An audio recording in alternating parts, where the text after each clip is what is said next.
Guys welcome back with another videos. ಇನ್ನು ಡೈಟ್ ವಿಷಯಕ್ಕೆ ಬರ್ತೀನಿ. ಬಿಗ್ ಬಾಸ್ ಸೀಸನ್ 12 ಸಂಬಂಧಪಟ್ಟಂಗೆ ಒಂದಿಷ್ಟು ಲೈವ್ ಅಪ್ಡೇಟ್ಗಳಿದೆ, ಒಂದಂಗೆ ನೋಡ್ತಾ ಹೋಗೋಣ. ಆ್ಯಕ್ಚುಲಿ ಇವತ್ತು ನಾನು ಸಿಕ್ಕಾಪಟ್ಟೆ ಪ್ರೋಮೋಗಳನ್ನ ಎಕ್ಸ್ಪೆಕ್ಟ್ ಮಾಡಿದ್ದೆ, ಆ ಥರ ಇರ್ಬೋದು, ಈ ಥರ ಇರ್ಬೋದು, ಎಕ್ಸ್ಟ್ರಾ ಪ್ರೋಮೋಗಳು ಬರ್ಬೋದು ಅಂತ. ಅದು ಯಾವುದೂ ಕೂಡ ಆಗಲಿಲ್ಲ. ಈ ಸಲ ಸ್ವಲ್ಪ ಕ್ರಿಯೇಟಿವ್ ಆಗಿ ಟೀಮ್ ವರ್ಕ್ ಮಾಡಿದ್ರೆ ತುಂಬ ಚೆನ್ನಾಗಿರ್ತಿತ್ತು ಅನಿಸುತ್ತೆ. ಎಡಿಟಿಂಗಲ್ಲಿ ತುಂಬ ಪ್ರಾಬ್ಲಮ್ ಆಗ್ತಿದೆ ಅನ್ನೋದು ನನ್ನ ಅಭಿಪ್ರಾಯ. ನಿಮಗೆ ಅನಿಸುತ್ತೆ ಗೈಸ್? ಕಮೆಂಟ್ ಸೆಕ್ಷನ್ ತಿಳಿಸಿ ನೋಡೋಣ. ಆ್ಯಕ್ಚುಲಿ ನಿಮ್ಮೆಲ್ಲರಿಗೂ ಗೊತ್ತಿರುವ ಹಾಗೆ ಕಾವ್ಯ ಮತ್ತು ಗಿಲ್ಲಿ ತುಂಬ ಜನ ಕೇಳ್ತಿದ್ದೀರಿ ಒಂದಾದರೆ ಏನು ಕತೆ ಅಂತ. ಒಂದಾಗಿದ್ದಾರೆ, ಅದ್ರ ಬಗ್ಗೆ ಆಲ್ರೆಡಿ ಅಪ್ಡೇಟ್ ಮಾಡಬೇಕಾಗಿತ್ತು. ನಾನು ಎಕ್ಸ್ಪೆಕ್ಟ್ ಮಾಡ್ತಿದ್ದೆ ಪ್ರೊಮೋ ಬರ್ಬೋದು ಅಂತ. ಸೊ ಸೀಕ್ರೆಟ್ ಟಾಸ್ಕ್ನ ರಿವೀಲ್ ಮಾಡೋಂಥದ್ದು ಅದೆಲ್ಲ ಕೂಡ ಸಖತ್ತಾಗಿರುತ್ತೆ, ರಿಯಾಕ್ಷನ್ಗಳೆಲ್ಲ ಕ್ಯಾಪ್ಚರ್ ಮಾಡ್ತಾರೆ ಅಂತ. ಅದು ಯಾವುದು ಕೂಡ ಆಗಲಿಲ್ಲ. ಕ್ಯಾಪ್ಟನ್ಸಿ ಕಂಟೆಂಡರ್ ಯಾರ್ಯಾರು ಅಂತ ಬಂದಾಗ ಅಲ್ಲಿ ಗಿಲ್ಲಿ ಮತ್ತು ಅಶ್ವಿನ್ ಹೆಸರು ಬಂತು ಅಂದರೆ ಪಕ್ಕ ಅಲ್ಲೇ ರಿವೀಲ್ ಆಗಿರುತ್ತೆ. ಸೊ ಅದನ್ನೆಲ್ಲ ಚೆನ್ನಾಗಿ ಮಾಡಿರ್ತಾರೆ ಅಂತ ಅಂದ್ಕೊಂಡೆ, ಮಾಡಿರಲಿಲ್ಲ. ಬಟ್ ಏನಪ್ಪ ಅಂದರೆ ಅದು ಗೊತ್ತಾದ ಮೇಲೆ ಕಾವ್ಯ ಅಂತೂ ಫುಲ್ ಹ್ಯಾಪಿ. ಆ್ಯಕ್ಚುಲಿ ಅವ್ರಿಗೆ ಸಿಕ್ಕಾಪಟ್ಟೆ ಡೌಟ್ ಇತ್ತು, ಬಟ್ ಏನು ಮಾಡೋಣ, ಅದು ಗಿಲ್ಲಿಯವ್ರು ಮಾತಾಡಿದಂಥ ರೀತಿ, ಅವರ ಒಂದು ಆ್ಯಕ್ಟಿಂಗ್ ಸಖತ್ತಾಗಿತ್ತು, ಚೆನ್ನಾಗಿ ವರ್ಕ್ ಆಯಿತು. ಸೊ ಕಂಪ್ಲೀಟ್ ಮಾಡಿದ್ದಾರೆ. ಆ್ಯಂಡ್ ಅವ್ರು ಏನು ಸೀಕ್ರೆಟ್ ಟಾಸ್ಕ್ನ ಮಾಡಿದರು ಅದು ಕಂಪ್ಲೀಟ್ ಆಗಿ ಅಂದರೆ ಸಕ್ಸಸ್ಫುಲಿ ಮಾಡಿದರು. ಸೊ ಹಾಗೆ ಕ್ಯಾಪ್ಟನ್ಸಿ ಕಂಟೆಂಡರ್ ಕೂಡ ಆಗಿದ್ದರು. ಆ್ಯಂಡ್ ಕಾವ್ಯ ಕೂಡ ನಾವು ಅಂದ್ಕೊಂಡು ತುಂಬ ಜನ ಕಮೆಂಟ್ ಸೆಕ್ಷನ್ ಕೂಡ ಹೇಳ್ತಾಯಿದ್ರಿ, ಮೇ ಬಿ ಬೇರೆ ಥರ ಮಾತಾಡ್ಬೋದು ಅಥವಾ ರಿಯಾಕ್ಟ್ ಮಾಡೋಂಥ ರೀತಿ ಬದಲಾಗ್ಬೋದು, ಜೊತೆಲಿರುವಂಥ ರೀತಿ ಬದಲಾಗ್ಬೋದು, ಯಾಕಂದರೆ ಗಿಲ್ಲಿ ಹೇಳುವಂಥ ಮಾತುಗಳನ್ನ ಕೇಳಿ ಹಾಗೆ ಅನ್ನೋದೆಲ್ಲ ಬರ್ತಿತ್ತಲ್ವಾ. ಏನಿಲ್ಲ, ಎಲ್ಲ ಚೆನ್ನಾಗಿದ್ದಾರೆ, ಇನ್ನೂ ಚೆನ್ನಾಗಿದ್ದಾರೆ. ಇನ್ನೂ ಅವರಿಬ್ಬರ ಫ್ರೆಂಡ್ಶಿಪ್ ಏನು ಕತೆ ಅಂತ ಹೊರಗಡೆ ಜನಕ್ಕೆ ಕೂಡ ಇವಾಗ ಅರ್ಥ ಆಯಿತು ಅಂತ ಅನ್ಕೋತೀನಿ. ಗುಡ್. ಇದಾದ ಮೇಲೆ ಇವಾಗ ಈ ವಾರ ಬಿಗ್ ಬಾಸ್ ಮನೆಯಲ್ಲಿ ಕ್ಯಾಪ್ಟನ್ಸಿ ಕಂಟೆಂಡರ್ ಯಾರು ಆಗಿದ್ದಾರೆ ಅಂದರೆ ಈ ಸ್ಪರ್ಧಿಗಳು ಸೆಲೆಕ್ಟ್ ಆಗಿರುವಂಥದ್ದು ಕ್ಯಾಪ್ಟನ್ಶಿಪ್ ಟಾಸ್ಕ್ಗೆ ಗಿಲ್ಲಿ, ಕಾವ್ಯ, ರಾಶಿಕಾ ಮತ್ತು ಅಶ್ವಿನಿ, ಸೂರಜ್, ಇಷ್ಟು ಜನ. ಸೊ ಟೋಟಲ್ 5 ಜನ ಸೆಲೆಕ್ಟ್ ಆಗಿರುವಂಥದ್ದು. ಇವಾಗ ನೀವು ಗೇಮ್ ನೋಡ್ತಿರ್ಬೋದು, ಅದ್ರ ಬಗ್ಗೆ ಏನು ಅಷ್ಟೊಂದು ಡೀಟೇಲ್ಸ್ ಇಲ್ಲ ನನಗೆ. ನಮ್ಮ ಶಿವಕನ್ನಡಿಗ ಒಬ್ಬರು ಅಪ್ಡೇಟ್ ಮಾಡಿರುವಂಥದ್ದು ಇದು. ಸೊ ಇದು ಹಾಕಿದ್ದೀನಲ್ಲ, ಇದು ನೋಡ್ಕೊಳ್ಳಿ. ಸೊ ಈ ಟಾಸ್ಕ್ ಯಾವ ಥರ ಇರುತ್ತೆ ಏನು ಕತೆ ಅಂತ ನಾವು ಎಪಿಸೋಡ್ ನೋಡೋಣ. ಬಟ್ ಹೊಡೆಯೋದಂತೂ ಇರುತ್ತಂತೆ. ಸೂರಜ್ ಅವರು ಸರಿಯಾಗಿ ರಾಶಿಕಾ ಅವ್ರಿಗೆ ನಾವು ಹೊಡೆದಿದ್ದಾರೆ ಮತ್ತು ಅಶ್ವಿನಿ ಅವರು ಹೊಡೆದಿದ್ದಾರೆ ಅನ್ನೋದು ಬರ್ತಾ ಇದೆ. ನೋಡೋಣ ಯಾವ ಥರ ಇರುತ್ತೆ ಎಪಿಸೋಡಲ್ಲಿ ಏನು ಕತೆ ಅಂತ, ಓಕೆನಾ. ಇನ್ನು ಈ ವಾರದ ಕ್ಯಾಪ್ಟನ್ ಯಾರಪ್ಪ ಅಂದರೆ ಅದು ನಮ್ಮೆಲ್ಲರ ಪ್ರೀತಿಯ ರಾಶಿಕಾ ಶೆಟ್ಟಿ. ಆ್ಯಕ್ಚುಲಿ ನನಗೆ ಒಂದು ವಿಷಯ ಅರ್ಥ ಆಗಿಲ್ಲ, ಈ ಸೀಸನ್ನಲ್ಲಿ ಆ ಹುಡುಗಿ ತುಂಬ ಚೆನ್ನಾಗಿ ಆಡ್ತಿದ್ದಾರೆ. ಅದರಲ್ಲೂ ಕೂಡ ಟಾಸ್ಕ್ ಅಂತ ಬಂದಾಗ ಸೂಪರ್ ಕ್ವೀನ್ ಅಂತಲೇ ಹೇಳ್ಬೋದು, ಟಾಸ್ಕ್ ಕ್ವೀನ್ ಅಂತ. ಹಂಗಂದ್ರೂ ಏನು ತಪ್ಪಾಗಲ್ಲ. ಅಷ್ಟು ಚೆನ್ನಾಗಿ ಆಟಾಡ್ಕೊಂಡು ಬಂದರೂ ಕೂಡ ಸ್ಟಿಲ್ ತುಂಬ ಜನ ಹೇಟ್ ಮಾಡ್ತಿದ್ದಾರೆ. ನನಗೆ ಯಾಕೆಂತ ಅರ್ಥ ಆಗ್ತಿಲ್ಲ, ಓಕೆನಾ. ವ್ಯಾಲಿಡ್ ರೀಸನ್ ಇದೆಯಾ ಅಂದರೆ ಮೇ ಬಿ ಯಾರೋ ಒಬ್ರಿಗೆ ಏನೋ ಅಂದಿರ್ತಾರೆ ಅಂತನೋ ಅಥವಾ ಯಾರ ಜೊತೆ ಚೆನ್ನಾಗಿಲ್ಲ ಅಂತ ಇಟ್ಕೊಂಡೇ ಮಾತಾಡ್ಬೋದು ಅಂತ ಅನಿಸುತ್ತೆ.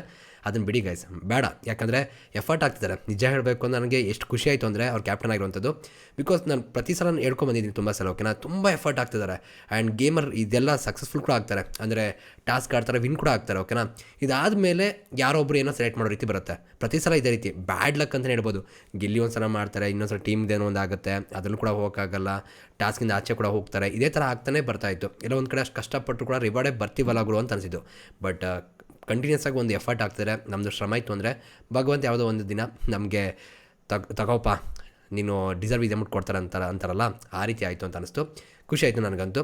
ಜೊತೆಗೆ ಏನಪ್ಪ ಅಂದರೆ ರಾಶಿಕಾ ಶೆಟ್ಟಿ ಒಂದು ಸ್ವಲ್ಪ ಇಂಪ್ರೂವ್ ಮಾಡ್ಕೋಬೇಕಿರೋದು ಏನಂದರೆ ಬಿಗ್ ಬಾಸ್ ಮನೇಲಿ ಸ್ವಲ್ಪ ಮೆಚ್ಯೂರಿಟಿಯಿಂದ ಮಾತಾಡೋದು ಕಲಿಬೇಕಾಗುತ್ತೆ. ಅವ್ರದ್ದು ಇನ್ನೂ ಸ್ವಲ್ಪ ಮಕ್ಳಂಗೆ ವಾಯ್ಸಿರುವಂಥದ್ದು, ಚೈಲ್ಡ್ ಅಂತಂದರೆ ತಪ್ಪಾಗುತ್ತೆ, ಬಟ್ ಮಕ್ಕಳು ಅಂತಲೇ ಹೇಳೋಣ.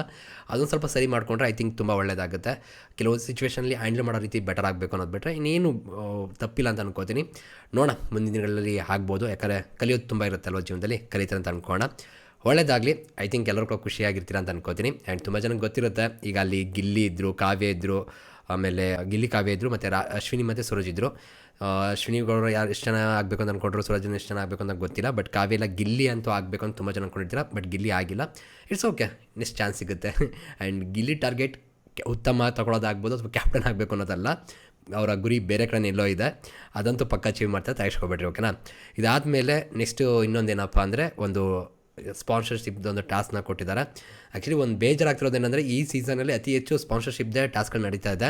ಅಷ್ಟೊಂದು ಪ್ರಮೋಟ್ ಮಾಡ್ತಿದ್ದಾರೆ, ಬಿಕಾಸ್ ಅದೇ ರೀತಿ ಇರುತ್ತಲ್ಲ, ಹಾಗಾಗಿ ಇರಲಿ, ಪ್ರಾಬ್ಲಮ್ ಏನಿಲ್ಲ. ಬಟ್ ಫನ್ ಆಗಿತ್ತು. ಅದರಲ್ಲಿ ಒಂದು ಟೀಮ್ ಏನಪ್ಪ ಅಂದರೆ ಗಿಲ್ಲಿ, ಕಾವ್ಯ, ರಘು, ಧನುಷ್, ಚೈತ್ರ, ರಜತ್ ಇಷ್ಟು ಜನ ಇದ್ದರು. ಸೊ ಒಂದು ಸಾಂಗ್ನ ಕ್ರಿಯೇಟಿವ್ ಆಗಿ ಕ್ರಿಯೇಟ್ ಮಾಡಬೇಕಾಗುತ್ತೆ. ಒಂದು ಟಿವಿದು ಯಾವುದೋ ಒಂಥರ ಇದು ಬರುತ್ತೆ ಅದು. ಸೊ ಅದನ್ನು ಕ್ರಿಯೇಟ್ ಮಾಡಿ ಸಗದಾಗಿ ಮಾಡಿ ಅವ್ರು ಗೆದ್ದಿದ್ದಾರೆ, ಅವ್ರ ಟೀಮ್ ಗೆದ್ದಿರುವಂಥದ್ದು. ಸೂಪರ್ ಅಂತ ಹೇಳೋಣ, ಕಂಗ್ರೆಸ್ ಅಂತ ಹೇಳೋಣ. ಒಳ್ಳೆಯದಾಗಲಿ. ನಮ್ಮ ಗಿಲ್ಲಿಯವರ ಕ್ರಿಯೇಟಿವಿಟಿ ಕೂಡ ಇಲ್ಲಿ ಗೊತ್ತಾಗ್ತಿದೆ. ಆ್ಯಂಡ್ ಇದೆಲ್ಲ ಆದಮೇಲೆ ಇವತ್ತಿನ ಎಪಿಸೋಡ್ ಏನಾಗುತ್ತೆ ಅಂತ ಕಾದು ನೋಡಬೇಕಷ್ಟೇ.